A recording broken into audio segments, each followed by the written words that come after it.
You probably haven't thought this recently when you stepped in your vehicle.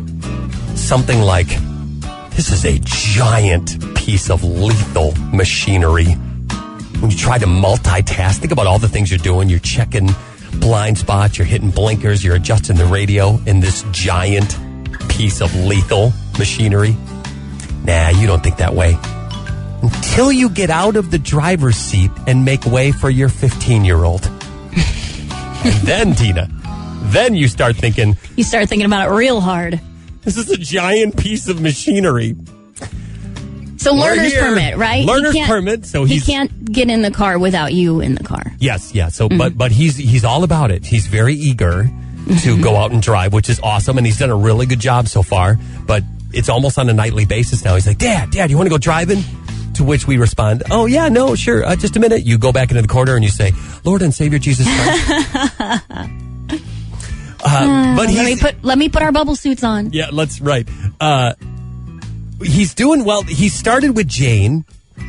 By the way, the thing I'm detecting here, without it being said, is a little competition between Mom and Dad.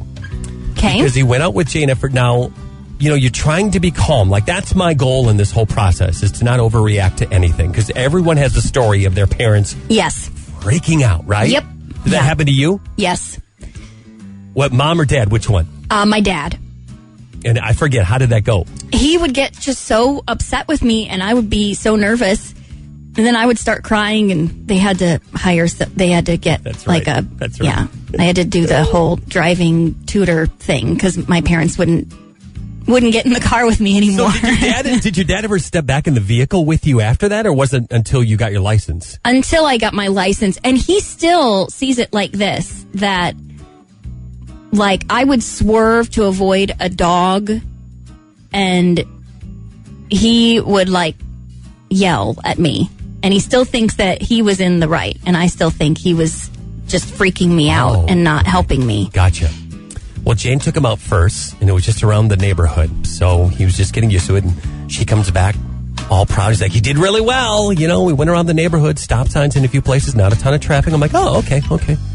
So then I took him out over the weekend, out on some country roads, old Route 66, and out in that Chatham area a little bit.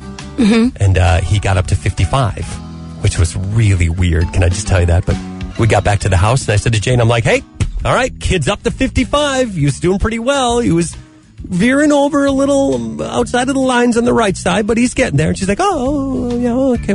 And then last night, she took him driving and comes back. She goes, well, I took him through a bunch of neighborhood stoplights and everything. And it was at that point that it dawned on me. I think you're competing. I think we're competing against each other as to who can one up the other.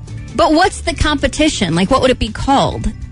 I don't know. What exactly are you competing with? Listen, this is what I think the ultimate goal is. Who can get him to the interstate first? Okay, that's what I'm asking. Who can get him That's what you're working toward. On the interstate? And all I can think is, oh, man, I better get on this, because if she gets on the interstate before I do with him, man, she's going to have that for a long time. I can't let her win this competition. But do you remember the first time you ever got on the interstate? No. Oh, I do. Because it was similar to that scene in Clueless. Lots of yelling. I grew up in northern Wisconsin. We didn't have it. But what was that like for you when that happened?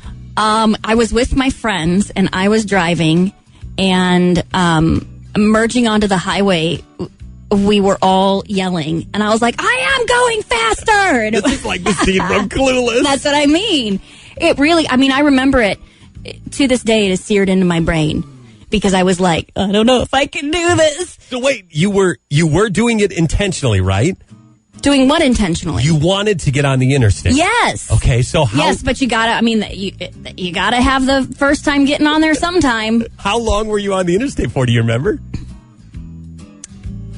Probably like 15 minutes. And were you going slower than everyone else, or how did that work?